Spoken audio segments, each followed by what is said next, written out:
So you have your custom written training plan. You've been counting all your macros. You've researched the latest muscle building supplements. You've got your cool gym wear on, and you've got goals of building muscle and dropping body fat because you've heard that that's possible. All this in place. And then what do? You go into a gym and train, quite frankly, like a wet flannel.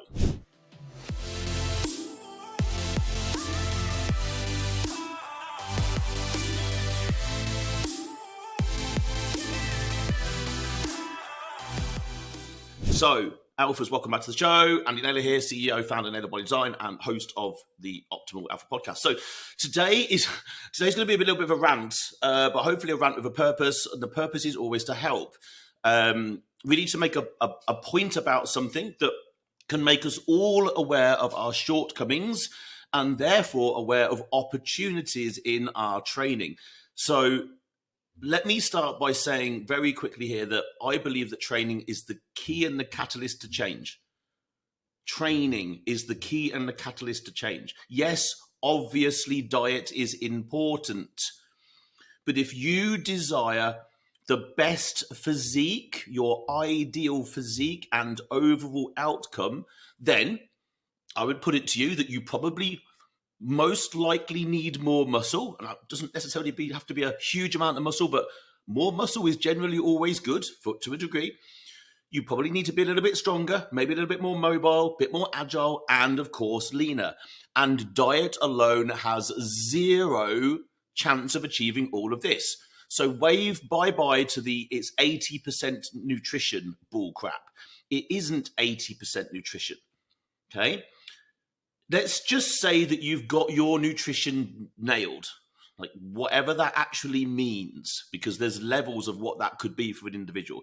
But let's just say you've got a food plan in place, you're counting your calories, you're looking at your macros, and you've got that all in place. So now you need that nutrition to do something for you. Okay, you're eating great. And I mean, look, if just dropping weight is all you want to do, and I'm not belittling that, because that could change somebody's life. But if just dropping weight, then yes, you could just eat less. Just stop eating, right? To always take a solution to its furthest end and see what might happen. Here's an example, right? If you want to just drop weight, just stop eating. You will drop weight. But will you end up with the best outcome? I would say no. You're going to get poorly, probably ill, malnourished. You're going to lose muscle. You're going to end up in a big of a problem, right? So clearly then the answer is diet is not just the way forward. So we've got our food nailed. We now need that nutrition to do something, fuel something, repair something, recover, growth, progress. That's what the nutrition is in place for. But nutrition isn't going to do that. It's only training that provides the stimulus necessary for change.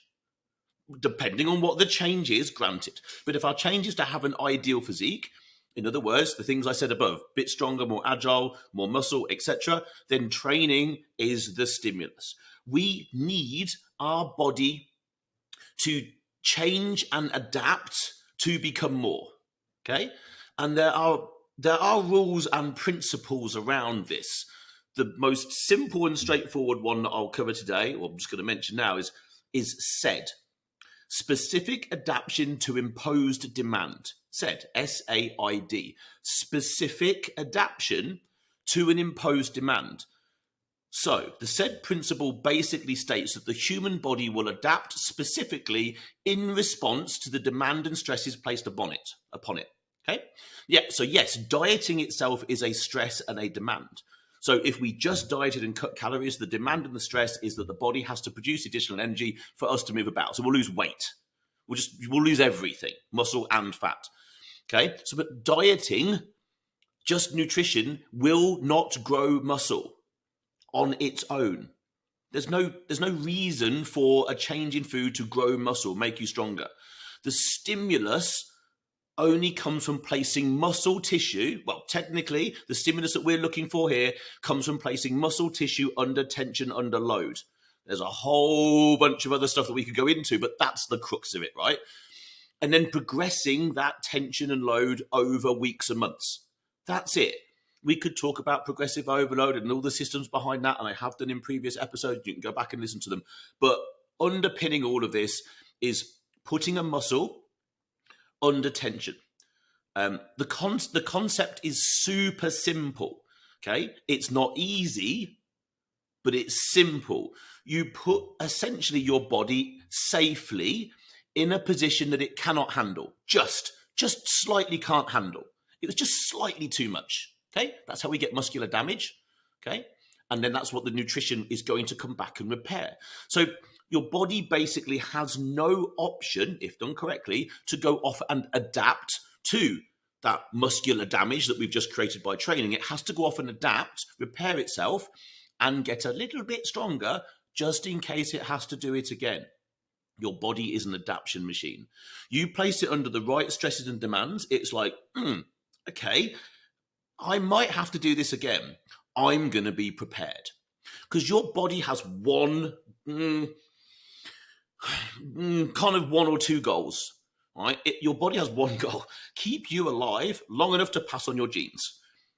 Basically, if we want to boil, maybe there's others, but I think if you want to boil it down far enough, your body does a really damn good job of doing a whole lot of stuff in the background, even though you're probably trying to pull it in the opposite direction for half your life, of keeping you alive as long as it possibly can so that you can pass on your genes. That's called evolution. You can argue with that as much as you like, but that's basically what's happening, right?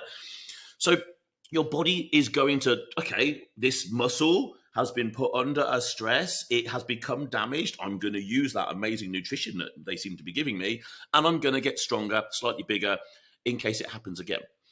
That is a stimulus to change. It is that simple. Yes, putting it into practice is a lot more difficult. So hopefully we now are all on the same page and agree that training is key. But then what does training mean? Now, again, let's just keep it on the same page that we're talking about maybe creating an ideal physique, okay? There's training for all sorts of other things. Let's just keep it in one place for now. We're talking about creating an ideal physique. So, essentially, more muscle, less fat. Like, if you want to boil it down to simple stuff, it's more muscle, less fat. Yes, there could be injury prevention and rehab work and agility and balance and a whole bunch of other stuff as well, but let's keep it simple, right? Simple's good. More muscle, less fat would probably do a lot of people a lot of good. So, in a sense of that, what does training mean? Does it mean going into a gym and lifting weights and using machines? Think about that. Answer that in your own mind right now.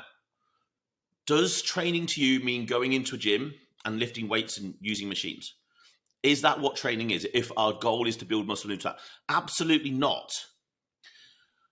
It's what you're going to do. You're technically going to go into a gym and lift weights, use machines. But what I see is people just sitting on stuff, generally moving stuff, just sitting down, moving stuff, like, because that's what they're supposed to do, because that's the direction the machine goes in, with absolutely zero intention behind what they're doing at all. Now, I caveat this. I'm not having a go at people. I'm not pointing a finger at people.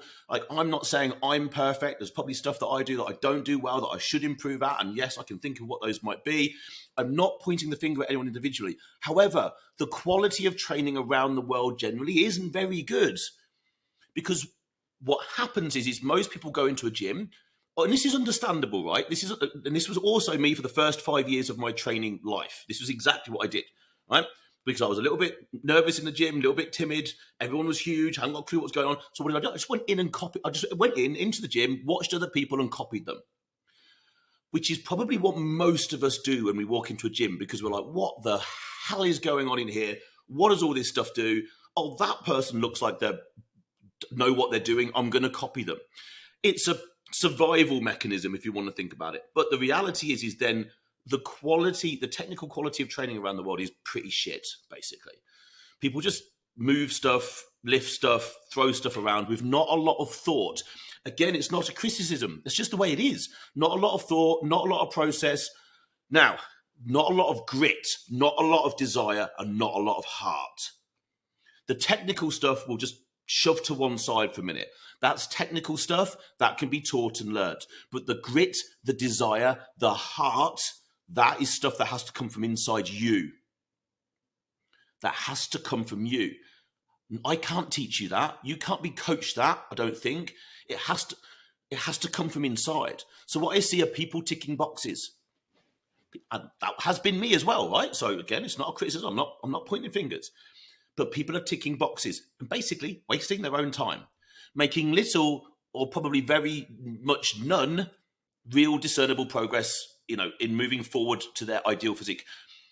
Look around a gym next time you're in there, and maybe, again, without pointing fingers and without belittling people, look at people's physiques. Has it changed much in the last 6 months? Have they truly improved in the last year? Most people haven't, generally speaking. Okay, maybe people are fine with that, but I doubt it. I would say that folks are going into a gym because they want to see change, they want to see progress for the most part.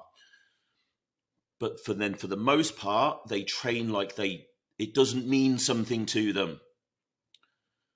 If there's no reason, if the reason for change is not deep enough inside you, painful enough, then you're never going to train hard enough, well enough to get the result that you want. Okay? If the pain is there, if the desire is there inside you, you would train harder. Training to build muscle is really hard. I would say most people, as they start into the gym world, would suggest that probably losing body fat is more difficult, because that's probably what most people have really only ever tried to do for the beginning part, right? Because dropping body fat is a lot. That's what we all need to do at some point. All of us need to do that at some point. So building muscle, and I mean really going to build muscle. One thing that happens a lot is when people drop body fat, they think they're building muscle because their shape changes. Like, I'm building muscle and dropping fat. Nah, you're not. You're just getting leaner and shape is appearing, which is awesome. There's definitely an idea, when you're getting down to a certain level of body fat, you lose 10 pounds of weight, fat, you look 10 pounds bigger because shape and definition and cuts and grooves and things appear. You're not probably building muscle. You're just changing shape. And that's awesome. Ain't nothing wrong with that. But building actual new muscle tissue is really bloody hard, especially if you've been training a while. If you've been training a few years, it just gets tougher and tougher and tougher, right? You're getting diminishing returns on the effort that you're putting in, okay? It's gonna take far more than you realize to put on any real amount of muscle tissue. You need to force your body into change. And I mean force it, right? Because your body wants to stay exactly where it is. It's called homeostasis. Your body basically is probably very happy where it is, right?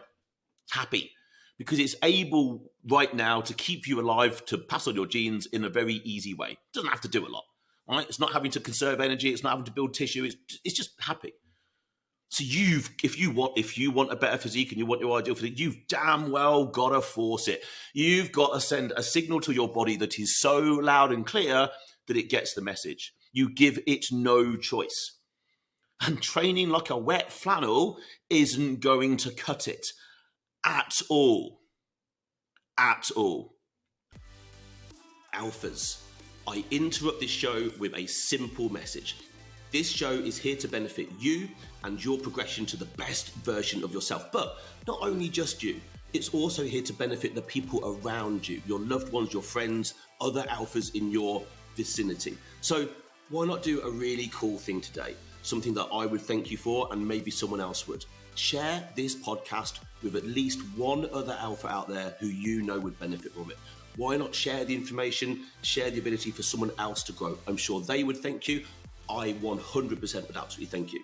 This podcast only grows by our listeners, our followers doing amazing things like giving us 5-star reviews, downloading podcasts, subscribing, and then, of course, sharing it with other people. I thank you from the bottom of my heart. Share it with one person, and, of course, drop us a 5-star review, download the podcast, and, of course, subscribe. And now back to the show. So I think I see, sadly, I watch people in gyms all around the place, and I think the vast majority just simply don't push themselves anywhere close to their potential in terms of what they could potentially do in the gym. Now, that could be because they're learning a movement. That makes sense. If I do something for the first time, or even for the first few times, I'm not actually trying to find my potential at that point. I'm trying to learn the movement, trying to learn the skill, trying to get used to how that feels, and even different types of chest press. A chest press is a chest press, but they're all different angles. Some converge, some don't. Some have different paths. Some load in different ways. They get heavier as you get closer to you and heavier when you get away. Like a leg press. They can all feel very different. And if you go in and just try and find your potential, you're probably going to hurt yourself if you're reasonably strong. So that's a caveat there. But for the most part, people are not touching the edge of their potential. The moment what I see, and the reason for this is I was watching this morning in a gym. The moment people not everybody, but the moment a lot of people tend to they're in a set and it's starting to get difficult. It's just starting to hurt. They stop. It's just started to get difficult and you can see it. If somebody is training and they are training flat out, you will see it in their face. You will see it in their face and you'll be able to see it in the way that their body reacts and the speed of the rep and what they're doing and how you can see it. It's like you would be able to see if someone was walking and not struggling breathing or if they were sprinting. Okay, one's going faster than the other, but you'd be able to tell at the end of, say, someone walks 100 meters and someone sprints it. You'd know which one was putting the effort in and which one wasn't. Like you just see it. It's physical. It's there. So what I see is the moment it starts to get difficult and it starts to hurt, they stop. They think that's enough. They think that's their potential. That is when things are only just starting to work. All of the reps that you've done just to the point where it starts to get difficult are just to get you to the bit that works. And then you've got what we would call like effective reps. Effective reps are from a point, there's a technical way of probably working this out, but essentially effective reps are the ones that are actually causing change. Are they rep 1, 2, 3, and 4? Probably bloody not. They're they're the last 4 right at the very end, right to the point where you come to a grinding halt. They're the only ones that have the ability to be the catalyst for change. And what do most people do? Stop just before that happens. Think about it. Like you can see it. And you will. I've done it. I know that I've done it. And we've all done it. The goal is to be conscious of doing it and not. Okay? Stopping at the point where things start to get difficult, it's madness because you've just kind of done the beginning part of the journey in a set just to get to the point where things are going to change. It's like, oh, this is getting a little bit difficult. This is getting a little bit painful. That's probably where I'm supposed to stop. It's madness. When your body sends out a signal to stop, and I'm not talking about pain, like bad pain, like, I don't know, an injury or something bad. When your body sends out a signal to stop, like, please stop, this is difficult, that is when you need to dig in. That's the only time it actually starts to count. You need to focus on form, of course, because when it starts to get difficult is when you're vulnerable. So you should have form nailed. Like we're taking that as a given, right? And then you dig out the reps and you go after failure. Not saying you go after failure on every set. We can talk about that another day. But if you have no clue where failure, muscular failure, so we have 2 types of failure. Task failure, in other words, I don't know, you can't grip the bar anymore or you lose form, right? So that's not good. We would stop at that point. Muscular failure is when you cannot contract your muscle against a given load anymore, okay, with perfect form. That's muscular failure. It's miles down the road from where most people stop. Miles, okay? And if for all the movements you do, if you don't know where that muscular failure is, then you do not know where your limits are and your boundaries. You don't know where that edge is. You don't know how far out that is. And it's a lot further than you think. So if you don't know where those limits and boundaries are, how can you push to them? You can't. So why would your body change? It won't. So what you've got to do is you've got to have more desire, more hunger. The goal that you're going after, which is probably for an ideal physique, change your body, whatever it might be, it has to mean everything to you when you're in the gym. Everything. Nothing else matters when you're in there. It cannot, it must not. If you've just stopped at 10 reps and, if you've stopped at 10 reps, let's say you've counted, that's another thing. Everybody's just hitting 10 reps or 12 reps because it's what's in their plan. Like numbers are kind of irrelevant to a point. If you've got 10 reps written in your plan and you just hit 10 reps, you're selling yourself so short it's insane. Forget the number. You go until You go until you can't do any more, basically. But let's say you've stopped at 10 reps because you thought it was tough. Oh, it's just started to get a little tough and it hurts. Okay? And then imagine this. I appear next to you with a gun to your child's head. And I ask you for 5 more reps. Or quite frankly, I ask you to keep going until you really cannot do any more. You would keep going. Because the driver that I've just put in front of you, as harsh and as awful as that actually sounds, is so strong. Your reason for finding the power and the energy and the contraction to do more reps will overpower you, and you will keep going.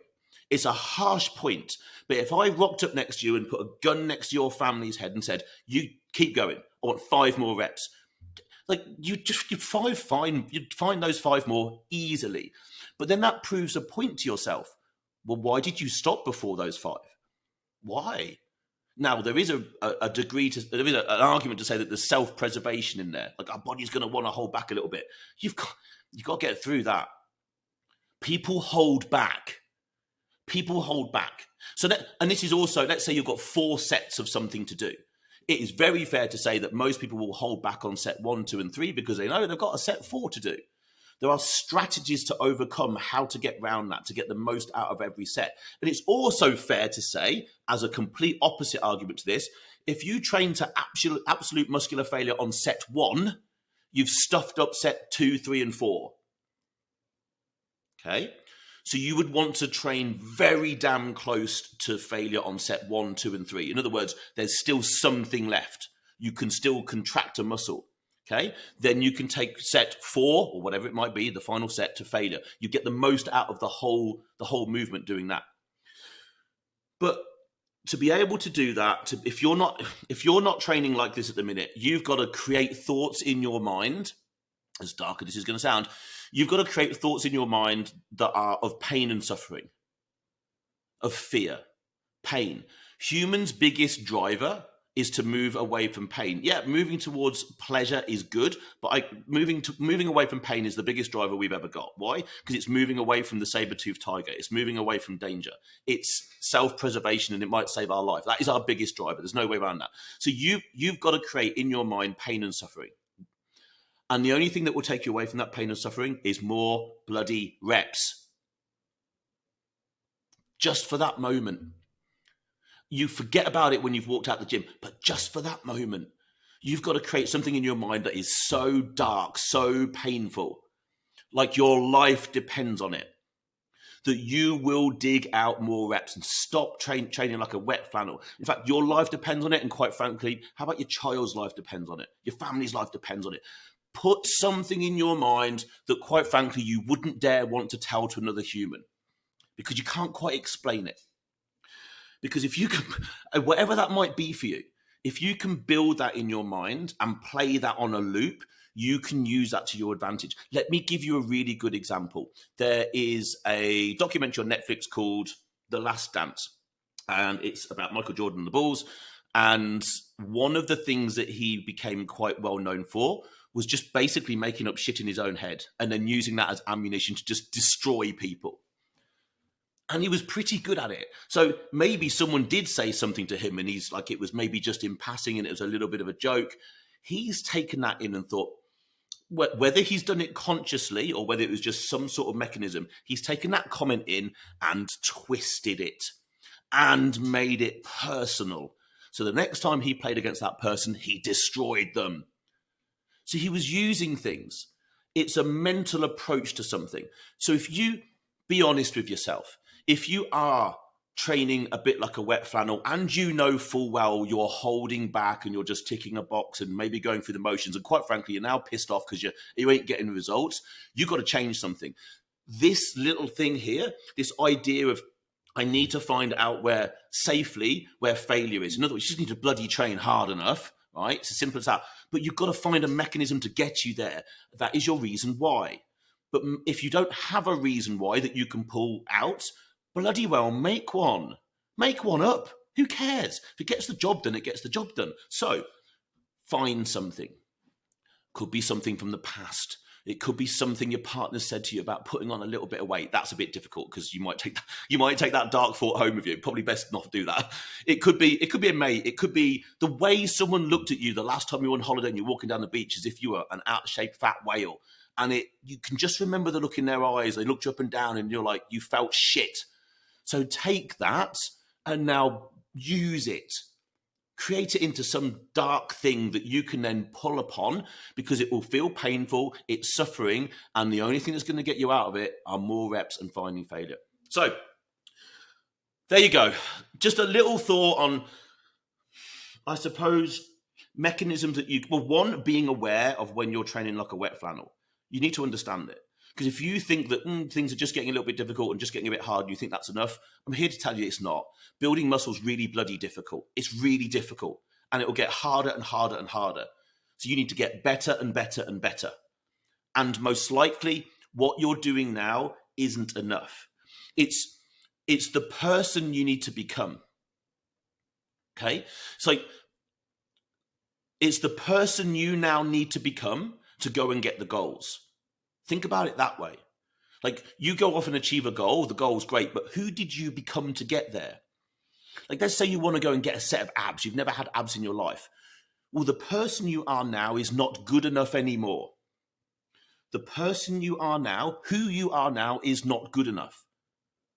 You need to become more to go off and get that goal. Okay, so you need to become more. You need to be more focused, more determined, more resilient, more driven, more committed, more consistent, more, better, better, better. Yeah?